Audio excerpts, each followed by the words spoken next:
உங்களுக்கு தெரிந்த வகையில் அரச மருத்துவ அதிகாரிகள் சங்கம் என்ற ரீதியிலே கடந்த கிழமையிலே நாடளாவிய ரீதியில் தொழிற்சங்க போராட்டத்துக்கு சென்றிருந்தோம்.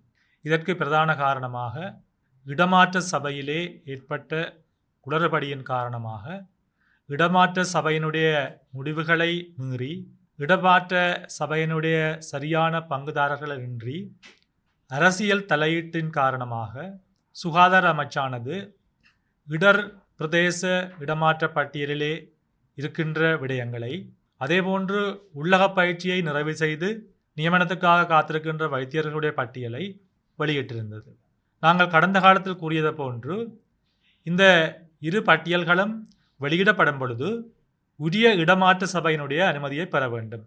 இடமாற்ற சபை எனப்படும் பொழுது சுகாதார அமைச்சும் தொழிற்சங்க பிரதிநிதிகளாக அரச மருத்துவ அதிகாரிகள் சங்கம் மட்டுமே இந்த இடமாற்ற சபையிலே பங்குதாரர்களாக இருக்கின்றனர். ஆகவே இந்த இடமாற்ற சபையிலே உரிய கலந்துரையாடல்கள் ஏற்படுத்தப்பட்டு உரிய இடமாற்ற பட்டியல் சரியான விதத்தில் தயார் செய்யப்பட்ட நிலையிலே இறுதிக்கட்டத்திலே அரசியல் தலையீட்டின் காரணமாக சுகாதார அமைச்சர் தன்னிச்சையாக செயற்பட்டு இந்த இடமாற்ற பட்டியலை சரியான இடமாற்ற பங்குதாரர்களின் பங்கு பெற்றலின்றி வெளியிட்டதை நாங்கள் காணக்கூடியதாக இருக்கின்றது. ஆகவே இவ்வாறு உரிய பங்குதாரர்களின் அனுமதியின்றி இந்த இடமாற்ற பட்டியல் வெளியிட்டிருப்பதானது வைத்தியர்களுடைய இடமாற்றத்திலே அரசியல் தலையீட்டை காரணம் காட்டி அரசாங்க மருத்துவ அதிகாரிகள் சங்கத்தினுடைய உறுப்பினர்களாகிய நாங்கள் பாரிய தொழிற்சங்க போராட்டத்துக்கு சென்றிருந்தோம்.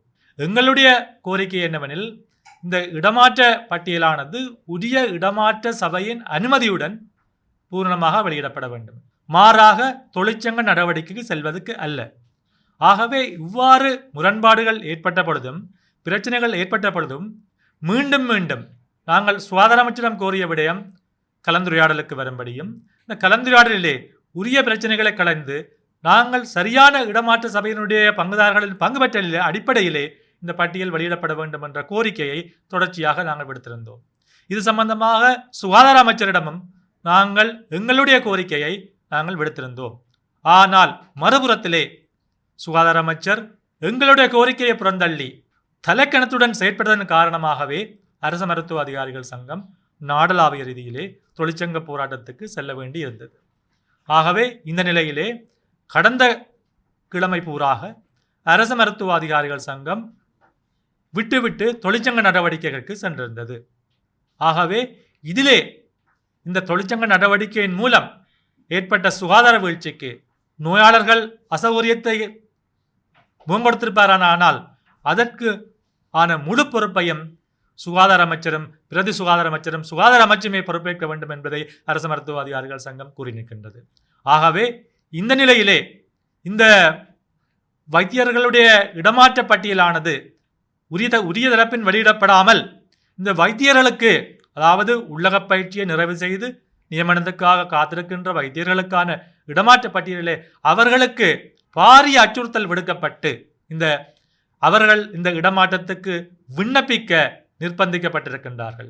இதையே அரசு மருத்துவ அதிகாரிகள் சங்கத்தினுடைய அவர்கள் எங்களுக்கு கூறிய விடயம். ஏனென்று சொன்னால் அந்த அணியுடன், அந்த வைத்திய அணியுடன் நாங்கள் தொடர்ச்சியான கலந்துரையாடல் நடத்தியிருந்தோம். ஆகவே அவர்கள் கூறிய விடயம் என்னவெனில், தங்களுக்கு இது ஒரு முதலாவது நியமனமாக இருக்கின்றது. ஆகவே இதற்கான அச்சுறுத்தல் பாரிய அளவில் தங்களுக்கு விடுக்கப்படுகின்றது. ஆகவே தொடர்ச்சியாக சுகாதார அமைச்சு இவ்வாறான அச்சுறுத்தலை எங்களுடைய வைத்தியர்களுக்கு விடுத்து இந்த இடமாற்ற பட்டியலுக்கு விண்ணப்பிக்க நிர்பந்திக்கப்பட்டிருந்தார்கள். ஆகவே இது சம்பந்தமாக எங்களுடைய தொழிற்சங்க போராட்டமானது தொடர்கின்ற நிலையிலே அதிமேதக ஜனாதிபதி அவர்கள் எங்களை தொடர்பு கொண்டு இந்த விடயம் சம்பந்தமாக சுகாதார அமைச்சருடன் கலந்துரையாடுவதற்கான ஒரு கலந்துரையாடலை ஏற்படுத்தி தருவதாக உறுதியளித்திருந்தார். ஆகவே இந்த நிலையிலே எங்களுடைய தொழிற்சங்க போராட்டத்தை நடைபெற்றுக் கொண்டிருக்கின்ற நிலையிலே எங்களுக்கு அதிமேதக ஜனாதிபதி அவர்கள் இந்த விடயம் சம்பந்தமாக கரிசனை கொண்டு சுகாதார அமைச்சருடன் எதிர்வரும் 9ஆம் தேதி கலந்துரையாடலுக்கு ஒன்றுக்கு ஏற்படுத்தி தந்திருக்கின்றார். ஆகவே இந்த கலந்துரையாடலானது எதிர்வரும் 9ஆம் தேதி வியாழக்கிழமை சுகாதார அமைச்சருடன் சந்திக்க இருக்கின்றோம். ஆகவே அரச மருத்துவ அதிகாரிகள் சங்கம் என்ற ரீதியில் நாங்கள் இந்த விடயம் சம்பந்தமாக எவ்வளவு கூடிய சீக்கிரம் கலந்துரையாடல் ஏற்படுத்த பொழுதிலும் இந்த கலந்துரையாடல் எங்களுக்கு தாமதித்தே கிடைத்திருக்கின்றது.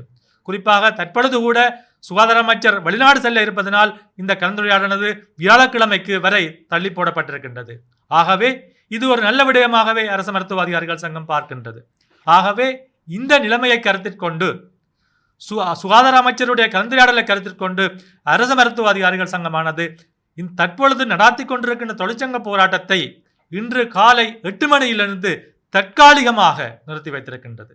ஆகவே இந்த விடயம் சம்பந்தமாக வருகின்ற வியாழக்கிழமை சுகாதார அமைச்சருடன் நடைபெற இருக்கும் கலந்துரையாடலின் வெளியிட்டால் எவ்வாறான முடிவுகள் எட்டப்படுகின்றதோ அதன் அடிப்படையிலேயே இந்த தொழிற்சங்க போராட்டத்தை நாங்கள் மீண்டும் கொண்டு செல்ல போகின்றோமா, மீண்டும் ஆரம்பிக்க போகின்றோமா, அல்லது எங்களுக்கான சரியான பிரச்சனைகளை தீர்க்க போறோமா என்ற ஒரு நிலைப்பாடு இருக்கின்றது.